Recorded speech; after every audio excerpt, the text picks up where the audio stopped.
September 1939. The world had barely caught its breath. German soldiers thundered across the Polish border with tanks, artillery, and aircraft, unleashing a new kind of warfare the world had never truly witnessed before. Villages burned. Roads filled with refugees. The Second World War had begun. But while every eye was fixed on Poland, something extraordinary, and almost unbelievable, was happening hundreds of miles away. Germany's western border was almost defenseless. Only a thin line of inexperienced troops guarded the frontier. Many of Hitler's best divisions had marched east into Poland. Heavy artillery was scarce. Armored units were absent. Even some German commanders feared the French army might strike at any moment. If France launched a full-scale invasion then, historians have debated whether the course of World War II might have been completely different. But they didn't. Instead, the French army advanced only a few miles into Germany, paused, and then quietly turned back. It remains one of the greatest what-if moments in military history. Why did one of Europe's strongest armies stop when victory seemed possible? Was it fear?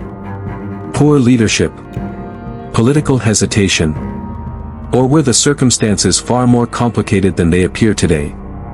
This is the story of the invasion that almost happened, and the decision that changed history forever. Long before the first German soldier crossed into Poland, Europe had been living in the shadow of Adolf Hitler. One by one, Germany had torn apart the restrictions imposed after the First World War. Hitler rebuilt the German army despite international agreements. He sent troops into the Rhineland. He absorbed Austria into the Third Reich. Then came Czechoslovakia. Each time, Britain and France protested.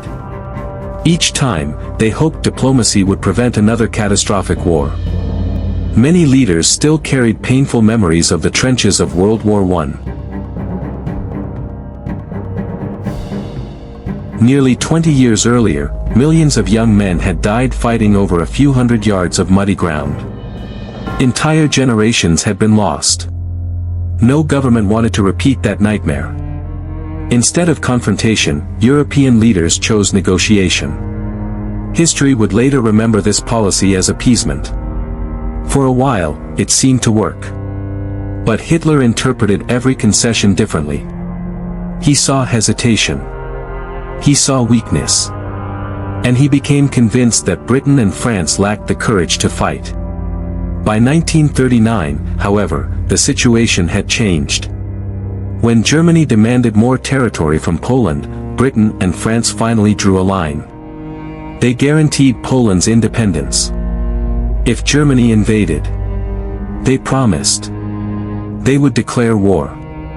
It was a commitment unlike any they had made before. The message seemed clear. Attack Poland, and Germany would face two powerful nations. Hitler listened carefully. Then he invaded anyway. Before dawn on September 1, 1939, German warships opened fire. Aircraft roared overhead. Columns of tanks smashed through the Polish frontier. Radio stations broadcast shocking reports across Europe. The invasion had begun. Unlike the static trench warfare of 1914, Germany moved with astonishing speed. Fast-moving armored divisions punched through defensive lines. Motorized infantry followed. Dive bombers struck bridges, railways, and military headquarters. Communication collapsed. Entire Polish units found themselves surrounded before they even knew where the enemy had broken through. The strategy would later become famous as Blitzkrieg, lightning war. Although historians continue to debate how planned the doctrine truly was, its effect was undeniable. It shocked military observers around the world. Within hours, governments across Europe realized diplomacy had failed. 2 days later, Britain declared war. France followed shortly afterward. For the first time,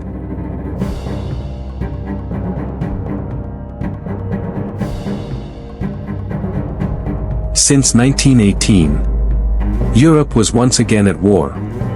Crowds gathered outside government buildings. Church bells rang. Newspapers rushed out special editions. Millions remembered the promises made to Poland. Surely now, France would attack Germany from the west. That was exactly what Polish commanders expected.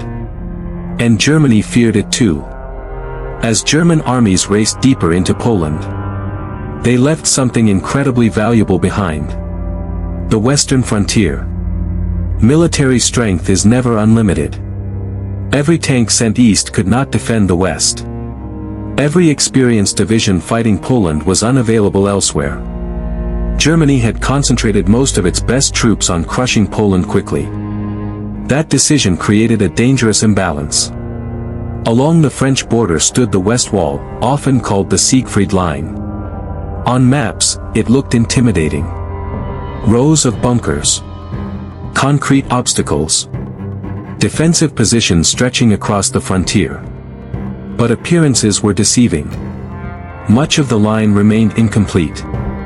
Many bunkers lacked equipment. Some positions were manned by reservists. Others had only skeleton crews. The German High Command knew the truth. If France attacked with overwhelming force immediately, Germany might struggle to stop them. General Alfred Jodl later admitted that German leaders were deeply concerned about the possibility. Other German officers shared similar fears. Hitler himself reportedly worried about France striking before Poland had been defeated. Germany was gambling. Everything depended on speed. Destroy Poland first. Then shift the army west.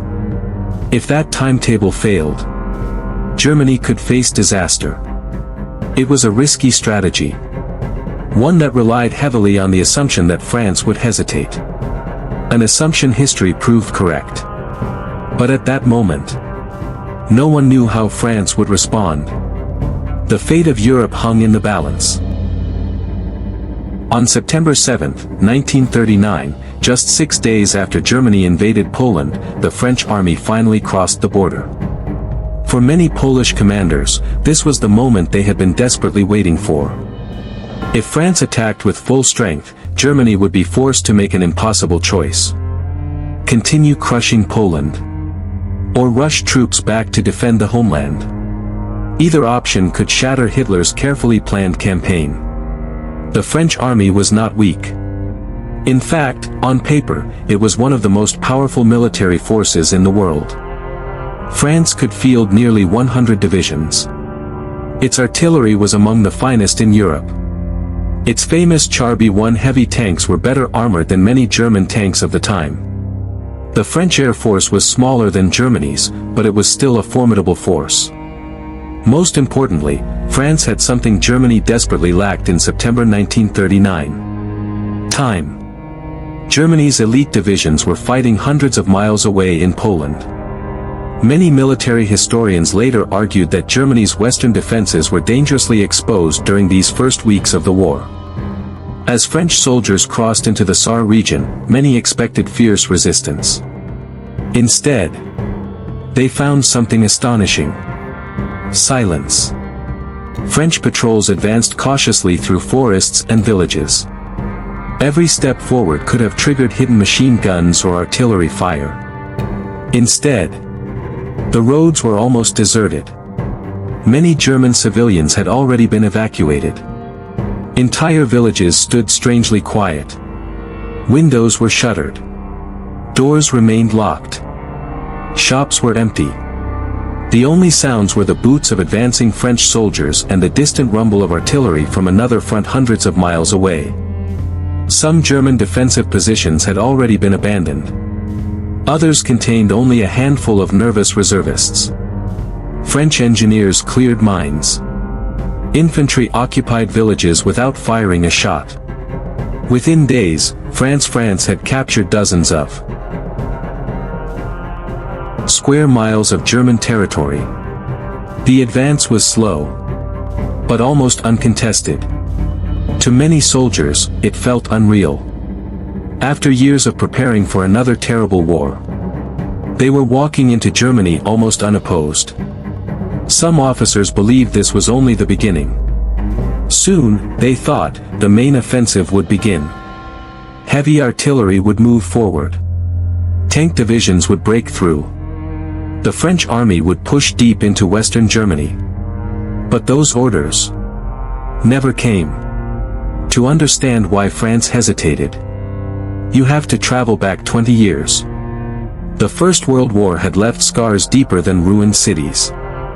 It had scarred an entire generation. Nearly every French family had lost someone. Millions of soldiers had disappeared into muddy trenches. Battles like Verdun had become symbols of unimaginable suffering. Entire villages no longer existed. Fields were still filled with unexploded shells. Even in 1939, farmers sometimes uncovered rusted helmets and human bones while plowing their land. The memory never disappeared. Many of the generals now commanding the French army had fought in those trenches. They remembered every mistake, every failed assault, every pointless charge into machine gun fire. Their greatest fear was not losing territory. It was repeating 1914. So French military planning focused almost entirely on defense.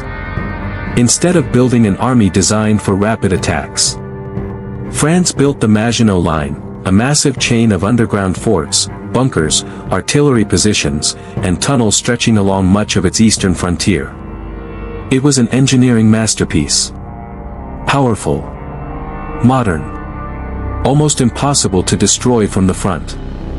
French leaders believed that if Germany attacked again, the Maginot Line would stop them.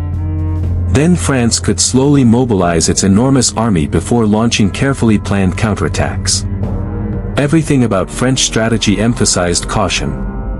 Nothing emphasized speed. That mindset would shape every decision made during September 1939. At the center of those decisions stood General Maurice Gamelin, France's commander-in-chief. Gamelin was intelligent, experienced, and respected. But he was also extremely cautious. He believed France was not yet ready for a massive offensive. Large portions of the French army were still mobilizing. Supply lines were incomplete. Artillery had not fully assembled. Reserve formations were still arriving. Launching a full invasion, he believed, could expose France to unnecessary risks. His intelligence reports also overestimated German strength. French commanders believed they faced far more German divisions than actually stood on the western frontier. Many assumed the Siegfried Line was far stronger than it really was. Without perfect information, caution seemed reasonable. Every report warning of hidden German defenses reinforced Gamelin's belief. Advance carefully. Avoid heavy losses. Do not repeat the slaughter of World War I. It was a decision shaped by experience. But history would later ask one painful question. What if those fears were wrong?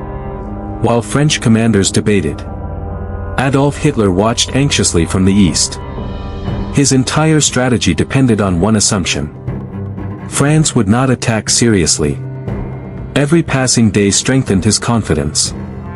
Reports from Western Germany became increasingly reassuring. The French advance remained limited.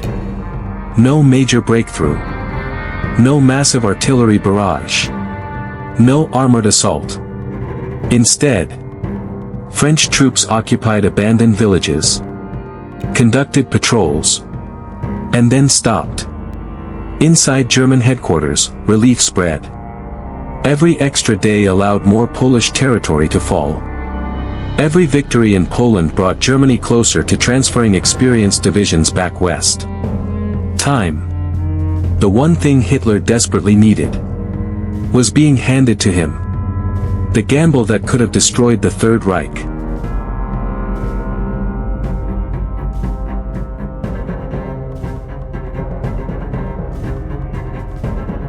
Was slowly becoming one of Hitler's greatest successes. And France still didn't realize how quickly the opportunity was slipping away.